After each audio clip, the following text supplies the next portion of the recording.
Good morning, ladies and gentlemen. Just leaving Fishers of Men Ranch campground near Marble Falls, Texas, in my daily driver now for the next month, my Class C motorhome. And we're headed down here to 1431. It just takes a second to unhook the water and electric, and I just leave the stuff there. And we'll see how this is going to work out. But so far, so good, because one thing good about the Class C motorhome, as opposed to travel trailers, fifth wheels, etc., at least this one, I don't have to put stuff away. Everything just stays right on the table where it is, and I don't move it. And yeah, so as far as preparing to go, my daily driver, easy peasy. Would I want to do it every day? I don't know. I don't know that it would make a hell of a lot of difference. I mean, gas mileage would be crap. I ain't 10 miles a gallon, yo, as opposed to 40 in the Spark. I don't know, that's a big difference. But now I got to get out here and open this gate. And as I recall, it opens in, like towards the RV. So let me get out and do that, and you'll get to see me this morning in my attire, which is the usual jogging pants and a hoodie. That's me, old Rusty. Anyway, get it done, Rusty, get her done.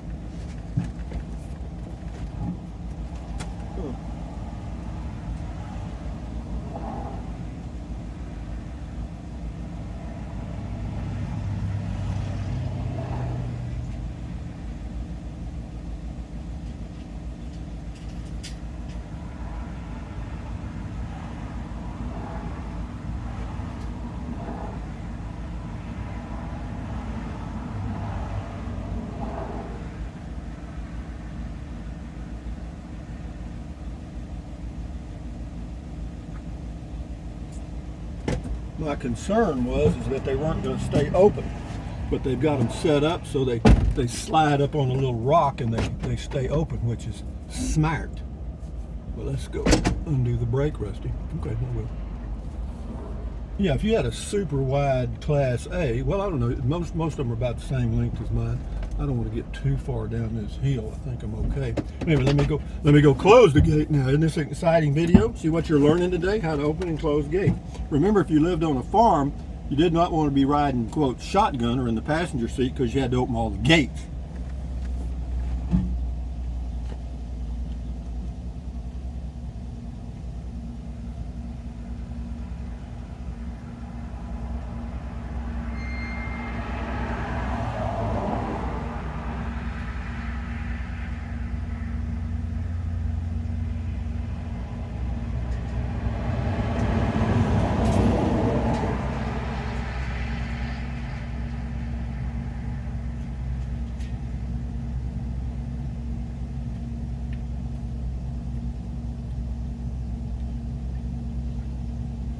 Well, how about that, guys? I did it all by myself. So, one thing good about that gate that I found, it is easy to fasten and unfasten. So, we're not going to be going into the sun, but I got to undo the brake again. So, let's go. And they come around this curve here on 1431 going about 8,000 miles an hour. Well, maybe not that fast. But anyway, here we go. And I'll stay over in this lane until I get up to speed. Fortunately, they have this wide shoulder here to allow you to kind of get your vehicle up to speed before you have to merge with any traffic. And right now, I don't see a car behind me, so Super C is Super C-ing. So I had a good night last night. The cell phone tower is right there. It's less than a mile to the Verizon cell phone tower. So if you have Verizon or Visible, which is owned by Verizon, then you're going to have a great signal. Anything that operates off Verizon towers will work wonderfully well at Fishers of Men campground near Marble Falls, Texas. I don't know the phone number, but I did a video yesterday giving you all that stuff. So this will be a morning video. You're probably going to get buried in videos today. Why? Because I ain't got nothing else to do. And I got stuff going on, man. This is new stuff, you know what I mean? New drive here. This is 1431, and we are smoking. We're going 45. I mean, this warp 1, 2, warp 2. But there's nobody behind me, so that's good. Beautiful drive through the Texas Hill Country here, man. Now this is a winding road from Marble Falls, Texas over to Cedar Park, and yeah, it's right to the heart of the hill country. In some places it's 4-lane, but most of it's 2-lane. They're widening it a little bit at a time. But yeah, I've got to go for the skin surgery. I've got to go to Cedar Park, and for the cataract surgery, I got to go to this way to Scott and White Medical Center off Highway 7. It's 20 minutes to Scott and White Medical Center, and it's probably 40 minutes to the Westlake Dermatology in Cedar Park for the skin surgery stuff, but I don't have to do that until January 31st. But today, this afternoon, I got to go meet with the ophthalmologist. That's a hard word to say. If you got a lisp, you don't want to say ophthalmologist. So, but yeah, this is cool. I'm going to H-E-B grocery store now. I'm going to gas up. That's one thing. I got to get some gallon jugs of water. Even though they have a water well, the water's drinkable. I'm going to go ahead and get some bottled water because it kind of helps keep you on target, so to speak. Now, well water is okay if they check it once a year. Most people don't.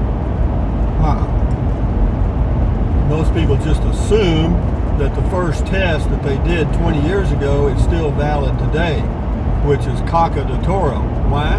Because there's all kind of things getting into that underground water supply every day. And this is all water wells that are on an aquifer out here. I'm not sure which aquifer it is, but I'd say every home out here is on a water well outside the city limits of Marble Falls. And there's a lot of them. I mean, thousands. Yeah, it's nice not to have a tow. The advantage of not having a tow vehicle is you don't have a tow vehicle to hook up and unhook and all that stuff and think about it when you're driving down the highway. And you're constantly checking your rear camera to be sure it's still there. So, I don't know, we'll see. I mean, but this would just be for traveling. When I was at my home base, my tiny home at Fort Clark Springs, I'd have a car there because, yeah, it's just a matter of convenience. And it's already paid for, and it's what I call a sunk cost. I've already paid for it. It's mine, so we're good on that score. But yeah, we average right at 10 miles to the gallon coming down here, 220 miles through the hill country. I was, of course, driving 55 miles an hour. And does that make a difference? Sure. Yeah, you crank this thing up to 70 miles per hour, and you'll watch that gas go down to 8 pretty quick.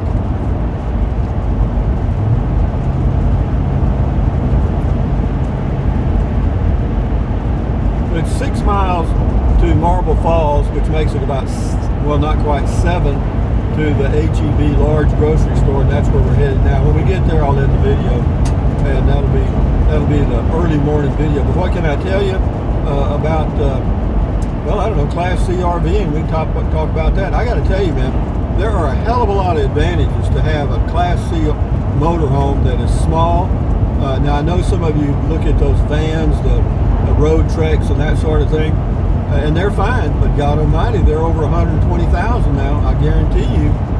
And, I hate to say this too, the Class C that I have right now is about 95 with tax. I can't believe it.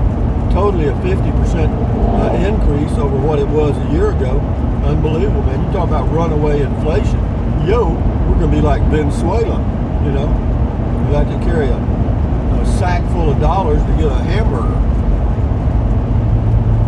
So, but be that as it may, the Class C motorhome really, because see, like right now, I just got on my jogging pants, a hoodie, and I'm going to the grocery store, fool around there for a while, get some water, just burn daylight. May go to the city park and fool around for a while, just take a little walk, just burning daylight because I've got a doctor's appointment at 2:30, and right now it's about, I don't know, close to 10, I guess, 10 a.m. So we got plenty of time. I could go ahead and go to the Chevrolet dealer and do the warranty work, but we'll do that tomorrow. One thing at a time. But back to the Class C, I keep digressing, but here I am, and when I get to the Scott and White Medical Center for my appointment this afternoon, The great thing is, if I'm there early, I could take a nap or read a book. That's a couple of things. And then if I want to change clothes and look presentable, as in presentable, then I can do that. I can change clothes, change into some nicer clothes. I don't have a lot. I got one pair of what do they call those? It's like nurses or doctors' clothes. They're anyway, they got a lot of pockets on them. But anyway, they don't wrinkle. They do not wrinkle. But they look pretty good. I mean, they look like khakis. They're called scrubs. That's what they're called, scrubs. Yeah, they're real cheap. And you know me, I didn't get them because they were cheap. I got them because they didn't wrinkle. You know, I got them hanging in the closet anyway. But yeah, so I can change clothes, fix a snack. I will. I'll run the generator and run the microwave and heat up my soup that I brought plenty of. And so yeah, I mean, there's a lot of advantage to this Class C motorhome and just using it as your daily driver. So what I'm going to do, well, we'll see how this goes. This is just day 1 of 30. You know, we'll see how it goes. But right now, I mean, it's nothing to unhook the water and electric and then back in that site and level up, because it's just 2 blocks under one wheel. So, you know, that's nothing. So, yeah, we're okay, guys. I think this is going to work out. But yeah, for you guys that are looking at getting you a vehicle to go camping in or whatever, I understand the price of these things now is gone nuts, but maybe they won't be so nuts forever. Who would have thought I'd ever had a Class C? In fact, when I bought this one, it was like $65,000 with taxes and everything. I thought that was astronomical, and it was. But I had just sold some land that had been held as an investment, some of it, somewhat. And so, yeah, it all worked out. Timing was good. And now we have another tiny home with a cover, RV cover, at Fort Clark Springs near Brackettville, Texas. So yeah, we just pull up under there. Got a full hookup there for the RV. I've been living in the RV. I got a tiny home, and I may do that. It depends. I may end up, you know, at some point living in the house. But whenever when am I going to start traveling? Well, I don't know. This is going to take, you know, to get all the cataract stuff done and kind of get it off, you know, quote, in focus. You know, that's a good thing to use. But yeah, you're going to have, it's going to take at least 6 weeks, I think. And so I want to get all that done before I leave here. And so we may end up staying here 6 weeks. So that put me back the end of February. And then as far as March, April, May, just depends. I mean, you know, Rusty, I'm very capable of hitting the road anytime. Why? Hell, man, I'm 76 years old. Let's get going, Rusty. If you got something you want to do it. Prove it. So yeah, we're almost to HEB. I'll put this video out of its misery. Yeah, I haven't been to Marble Falls in a while, particularly this HEB. It's a great grocery store. Got everything that I need. And they got the gasoline, I think, is $2.79 here a gallon for regular unleaded. I saw it over $3 a gallon on the way down here at several places. And another thing, see, like if you have a Toad and you kind of go around places like this where you got a big hill to do up like this thing, you know, you're always concerned about the hitch and all that crap. And then when you go into gas stations and stuff, you got to be sure you can get around the pumps and crap. So, and I always have to remember which side the gas tank is on, because it's on the right hand side on this thing. And I'll pull on up there and block me, fella. That's a genius. Okay, now I got to try to find a gas pump on the right hand side that I can get to. Wouldn't you know it? Ain't you guys got no couth? Can I get to this one up here? I might better try this one. I don't know, guys. This might have been one of them mistakes. Because can I get over here closer enough without taking that truck with me? Because that hose has to reach the tank. Pull up a little bit. We'll see. Anyway, guys, from Marble Falls, Texas, the HEB grocery store, this is Rusty78609 saying thumbs up, carpe diem, adios, bye-bye, buy anything you want anytime. But if you think about it, use the Amazon link, drink plenty of water, stand guard at the door of your mind, keep your health, and enjoy your life. Bye.